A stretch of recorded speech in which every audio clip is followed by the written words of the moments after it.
పాలను జ్ఞాపకం చేసుకుని ఆయన అతను పాలు ఆయన 6 నెలల పొద్దు తాగుతూ పెద్దవాడయ్యాడు. 6 నెలల క్రితం హాస్పిటల్లో చూశాను. చిన్నవాడు, రోజు వారం మందిరంలో చూస్తున్నా. 6 నెలలకే ఆహారం తినగలిగే వాడిగా మీరు ఆరోగ్యాలు ఇచ్చారు తండ్రి. మీరు ఇచ్చిన ఆరోగ్యాలను బట్టి తండ్రి కృతజ్ఞతాస్తుతులు చెల్లిస్తున్నానయ్యా. అలాగే దేవా, మా దేవ, మా తండ్రి,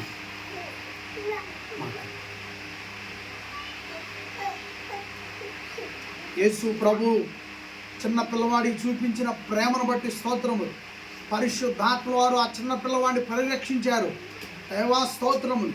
మీ సన్నిధిని విడవని కుటుంబంగా ఆయన మీ కొరకై చెయ్యి జాపే కుటుంబంగా, వచ్చి ప్రతి పనిలో పాల్గొనే కుటుంబంగా మీరు ఉంచినందుకు కృతజ్ఞతలు చెల్లిస్తారు. ఇంకా బలమైన ఆశీర్వాదాలతో మీరు దీవించండి దేవా. ఈరోజు ఇస్తున్నటువంటి ఈ శారీరక ఆహారము తీసుకుంటున్నప్పుడు ఇప్పటి వరకు తల్లి పాలతో ఆహారం మీరు ఇచ్చారు ఆ బిడ్డకి. ఇప్పుడు శారీరకంగా తయారయ్యే ఆహారము నాయనా, ఈ భూమి నుండి పండిన పంట నుండి ఈ శరీరానికి కావలసిన ఆహారము బిడ్డకిస్తున్నాం. అది కూడా మీరు ఇచ్చిందే. తల్లి పాలు మీరు ఇచ్చిందే, భూమి నుండి పండిన పంట ఆహారం మీరు ఇచ్చింది. కృతజ్ఞతలు చెల్లిస్తుంది. ఆహారం తీసుకుంటున్నప్పుడు బిడ్డకు కావాల్సిన బలము, ఆరోగ్యం దయచేస్తారు.